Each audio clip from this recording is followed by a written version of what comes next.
Hey everybody, in this video we have 6 examples where we're going to work with Pythagorean triples and right triangle trigonometry. So I've set up a bunch of examples right here. Now, the thing all of these examples have in common is you're asked to determine the trig of an angle, sine, cosine, tangent, cosecant, secant, cotangent. The angle in question is theta and it's labeled in the lower right corner of every single picture. Then from there, all of these triangles consist of 2 labeled sides and 1 mystery side. 99% of the time, I'm making up that statistic, but roll with it. 99% of the time, if you are asked to find the sine of theta, cosine of theta, tan of theta, whatever, you are going to need to do something before you can get your answer, especially if you're in pre-calculus and not geometry. So if you notice in all of these images, the missing side is going to be one of the sides you will need in your answer. Okay? So all of these are pieces of Pythagorean triples. We've gone over 100,000 times Pythagorean triples. I asked you guys to memorize 10 of them. I'm sorry I'm holding my dog. He's gonna start crying. He was just crying on the floor. This is our best option because otherwise he'll cry through the whole video because he wants attention. So I asked you guys to memorize 10 Pythagorean triples. So what were those 10? Start by writing them down with 3 and go all the odds until you hit 13. So 3, 5, 7, 9, 11, 13. So we had 6 odds that I asked you to memorize. And then there were 4 evens. And 3 of them were kind of clustered together. They worked a certain way. And then that last one was sort of like the goofball version. So with this, you're going to start at 8 and we're going to go up by 4. So 8, 12, 16, and 20. So if the first number is odd in these, the trick I gave you was, what is 3 squared? 3 squared is 9. Next, give me the 2 numbers that are back to back, consecutive, that add to give you 9. Those numbers are 4, 5. 5 squared is 25. Give me 2 consecutive numbers that add to give you 25. That would be 12, 13. 7 squared is 49. Sorry, I'm at a wobbly table right now. 7 squared is 49. 2 numbers that add, that are back to back, that give you 49 is 24 and 25. 9 squared is 81. What back-to-back numbers add to give you 81? 40, 41. 11 squared is 121. Back-to-back numbers that add to give you 121 are 60, 61. 13 squared is 169. Back-to-back numbers that add to give you 169 are 84 and 85. You're welcome. Good to know. Here, the first 3 follow a certain little trick. The last one is just sort of a outlier. So when the first number is even, again, this is like, I'm sure this exists. This is like a thing. I'm sure this is nothing I discovered. This is just a pattern I recognized. So I'm sure this is a real thing for establishing Pythagorean triples out there somewhere. If not, you're welcome, universe. So if it's an even number, what works sometimes is take the number, cut it in half. Half of 8 is 4, square the number, 16. And then you're going to pick the number right before and right after 16. So that is 15, 17. Next, take 12. Half of 12 is 6.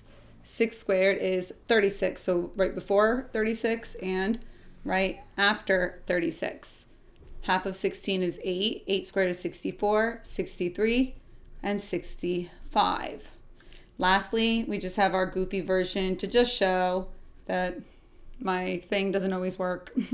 That these are just, I don't know, I get lucky with my little trick on some of these, but look for patterns, look for ways to establish triples. I'm sure there's ways to connect clusters. So there you go. Write those down, memorize them, memorize them, memorize them. Don't write them on your hand. Don't write them on your desk. Don't write them on a piece of paper. Don't be a cheater. Just memorize them. It's 10 things. You're not going to die. You can do it. Just memorize it. You've memorized a lot of other dumb things in your life. you can memorize this. If you've memorized a TikTok dance, you can memorize this. If you've memorized how to play a certain game, a certain play for a game, choreography, you can memorize 10 Pythagorean triples. And you got to know your trig ratios. So, no pun intended, SOH. So, sine, cosine, and tangent are our three originals. What are those ratios? Sine is, can I fit it? Opposite over hypotenuse. Cosine, ka, is adjacent over hypotenuse. Tangent, toa, OA, opposite over adjacent. But some of us don't know what side is which in a triangle. Great. Opposite is never touching theta. This is your opposite right there. The adjacent and the hypotenuse. God help us all, guys. The hypotenuse, since geometry is the biggest side of your triangle, it is across from your 90-degree angle. Biggest side. So what's that going to be in this picture? There's your hypotenuse. And this over here is your adjacent. Okay? Not labeling it in every picture. So in order to do sine, I'm missing this side. What is that value? Do you remember? Blank 84, 85. The one that you did back to back, one number after another, one number after, that was the one where the first number was odd. And for the odd number, we would square the number. And then the two numbers, when you add them, okay, when you add them, gave you the square of the shortest leg. Does that make sense? So add them, I get 169. That means that my missing side is, the square root of that, 13. So if my missing side is 13, sine is opposite over hypotenuse. That means final answer, sine of theta equals opposite over hypotenuse.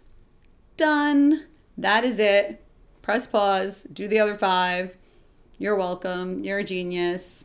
Come back when you're done. No coming back early. No, seriously. Pause it. Seriously. Go. By yourself. By yourself. Go. All right, here we are, 8 blank 17. When the first number was even, we cut it in half, 4, squared it 16, and then you had a number right before it, right after it, so 15. Cosine's adjacent over hypotenuse, which means cosine theta for this one above is 15 over 17. Tangent of theta, opposite over adjacent. Missing this, back to back, that's going to be odd, and the sum was the square of the shortest side. So that adds to 121. Square root of that's 11. That means that's 11. Tan of theta, toa, opposite over adjacent, is 11 over 60. Finito. We did 3 questions in like no time at all. Here, back-to-back numbers. The sum is the square of the shortest side. So 40, 41, that's 81. Square root is 9. There we go. Cosecant. Well, who the heck is cosecant? That's the reciprocal of sine. Cosecant theta has to equal, well, first up here, let's write down hypotenuse over opposite. Obviously, I organized this beautifully for you. So you have your 3 originals, your 3 reciprocals. You're welcome. But hypotenuse over opposite, so that's going to be 41 over 9. Did you seriously press pause and do this by yourself? Doing it with me doesn't make you better. Like, you have to try it by yourself. Okay? Yeah, like I gave you 6 examples, and if you just wasted all of them by just following along, be like, oh yeah, totally got it. No, you don't. You don't totally got it. Just trying to be honest. Press pause. Do the last 2 by yourself. Be a big boy or girl. All right? So here, this one over here, they're not 1 apart and they're not 2 apart. What's going on? This is the weirdo. 20 blank 29. This one is 21. Hopefully you know it. Secant is the reciprocal of cosine. Ka, C-A-H. So this is H over A, hypotenuse over adjacent. So based on this picture, hypotenuse is 29 over adjacent 21. Finito there. And last but not least, cotangent, back to back, 1 apart instead of 2 apart. That means our shortest side is odd. When they're 2 apart, like say here, then your shortest side is even. 1 apart, shortest side's odd. 1 apart, shortest side is odd. Okay? This shouldn't be new to you. If this is new to you, you don't listen at all, because I've said this. Well, if you're my student, I've said this in class 1,000 times. If you're not my student, whatever. Hi. 24, 25, we have those two. That means it's odd. So I'm going to add them together. 49, take the square root, 7. There we go. Cotangent of theta will equal, well, reciprocal, not opposite, not inverse. Don't make up your own vocabulary. Reciprocal of tangent. So not opposite over adjacent, but adjacent over opposite. Oh, I usually write that up there. This is upsetting. So whatever, messed up. Do I want to write it out? No. Forgive me. Adjacent is 24 over opposite is 7. I almost wrote down 25 in my head. And I was like, oh, but I wouldn't be using the 7, which I just found. And there you go. So if you find, like, I even almost messed up because I got distracted. So if you find you're not using a given side, if you find you're not using one of the sides you had to find on your own, I would question it, right? Make sure you're doing it correctly. Guys, if you don't know by now, the side that makes the L, okay, those are called your legs. And then the other side's the hypotenuse. The hypotenuse has got to be bigger than the others. Another thing, the sum of your two shortest sides must be greater than the length of the hypotenuse. So when people are like, oh, I'm going to make a 1, 2, 3 triangle. No, you're not. 1 plus 2 are the two shortest sides, obviously. That's not greater than 3. It's equal to 3. You'll have 3 sides just laying flat on top of each other. You're not even making a triangle, let alone a right triangle. So if you guess, just guess something at least logical. Don't guess something ridiculous.